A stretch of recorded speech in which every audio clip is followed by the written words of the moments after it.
She was standing on the porch, holding our baby's blanket, when 3 loud bikes roared up the gravel road. Their engines shook the windows. The riders wore black vests with patches stitched across the back, tattoos creeping down their arms, and smirks like they already owned the place. One of them tossed a crumpled paper at my wife's feet and barked, "HOA rules, pack your bags, you've got till tonight."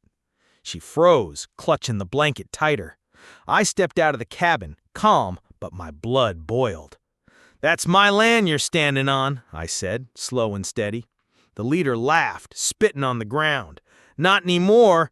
Karen said this place ain't yours. We're just here to convince you." He cracked his knuckles like it was supposed to scare me. My wife's eyes darted to me, worried, but I didn't move. I just smiled. "Convince me?" I asked, stepping down from the porch. The 3 bikers shifted, maybe expected me to back off. Instead, I rolled my sleeves, and the leader finally noticed the ink on my forearm. His grin faded. "Wait, you're—" he stammered, but it was too late. 3 minutes later, the same men who had stormed my land full of swagger were on their knees in the dirt, begging me to stop. One of them was clutching his arm. The other had dropped his chain in the gravel, and the leader's voice cracked as he tried to explain. "We didn't know, man. She just paid us, said you were trespassing." My wife stepped closer, her fear replaced with anger.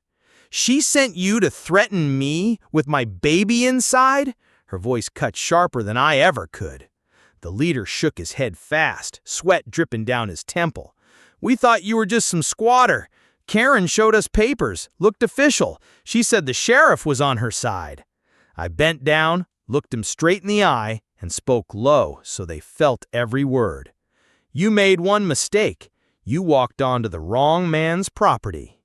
The youngest biker's eyes flicked to my arm again, to the faded unit patch tattooed there. "Military," he whispered. The others went silent. Then, from the road, headlights cut through the trees. A shiny black SUV pulled up, and there she was, Karen herself, stepping out in heels, clipboard in hand, lips curled into that smug smile. She didn't even glance at the men kneeling in the dirt. She looked straight at me and said, "Well, you can't fight the HOA forever. Consider this your eviction notice." But what she didn't know was that I had been waiting for this moment. I picked up the crumpled paper she'd thrown at my wife earlier and held it up. "This? You call this an eviction notice?" The paper shook in my hand, not because I was nervous, but because I was angry. It was nothing more than a fake document with HOA letterhead copied off the internet. No signature, no stamp, nothing legal about it. I let out a laugh, slow and sharp. "You really thought this would work?" Karen's smile twitched, but she didn't back down. "I've got the board, the neighbors, and the county inspector behind me. You can't stay here. You think anyone's going to listen to you over me?" She gestured at the bikers like they were her hired proof. But the sight must have hit her wrong. 3 men on their knees, shaking their heads, muttering, "We're done, lady. We're out." My wife folded her arms, stepping beside me now, her voice steady. "Tell me, Karen, did you bother checking whose name is actually on this land?" I reached into my back pocket and pulled out a folded envelope I'd been carrying for weeks, waiting for this exact showdown. The original deed, signed and recorded with my name stamped in bold black ink. Karen's face drained of color as I held it up to the headlights. "Funny thing," I said, holding the paper high so everyone could see. "This property doesn't belong to the HOA. It belongs to me, and it always has." Karen's laugh came out shaky, but she tried to recover, waving her clipboard like a sword. "Paper means nothing if the sheriff's on my side. I already called him. He's on his way right now, and when he gets here, you're finished." She snapped her fingers at the bikers, but they stayed frozen, heads low, refusing to even look at her. That smug confidence in her voice didn't match the panic creeping across her face. My wife whispered, "She really called them?" I just nodded. "Good," I said. Moments later, the crunch of tires on gravel filled the night. Red and blue lights flashed through the trees. Two sheriff cruisers pulled up, engines rumbling, doors slamming shut. Karen straightened her blazer, fixing her hair like she was about to win an award. "Finally," she huffed. "Arrest this trespasser before he hurts someone else." The sheriff stepped out first, tall and steady, with deputies behind him. Karen marched right up, waving her clipboard in his face. "This man is violent. He attacked my men. He refuses to leave HOA property, and he's a danger to this neighborhood. I want him in handcuffs now." The sheriff didn't even glance at me. He looked at the bikers, bloodied, shaking, pointing at Karen.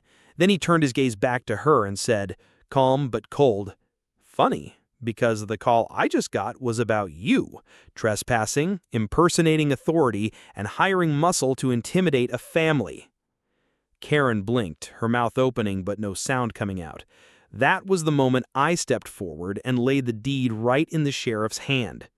"Everything she told you," I said, "is a lie. This land is mine."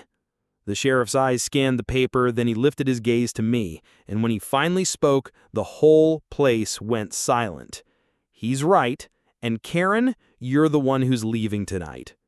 Karen's face twisted, first in disbelief, then in rage.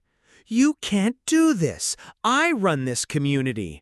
These people—" She spun around, pointing wildly at the road, but froze when she saw headlights. More cars had pulled up, neighbors leaning out their windows, some filming on their phones. Word had spread. Everyone was watching. The sheriff didn't flinch. "You've been running scams for too long, Karen. Fake notices, fake fines, threats. It ends tonight." One of the bikers, still nursing his arm, finally found his voice. "She paid us cash, told us to scare his wife so they'd pack up, said we'd get a bonus if we made it rough." The crowd gasped. Karen spun on him like a viper. "Shut your mouth," she screeched. But it was too late. The damage was done. My wife stepped forward, her voice strong and steady. "You tried to throw my baby out into the street for money. You called these men to my door, and you thought no one would stand up to you." Karen grabbed her phone, dialing frantically, barking into it. "Get me the county inspector right now! Tell him to shut this whole property down!" But before she could finish, the sheriff reached out and plucked the phone right from her hand. "That's enough," he said, snapping it shut. "You're under arrest for harassment, conspiracy, and falsifying documents." The crowd erupted, some cheering, some in shock. Phones were raised higher, recording every second. The HOA's self-appointed queen was being led to the back of a cruiser screaming, "You'll regret this, all of you!" But no one moved to help her, not one.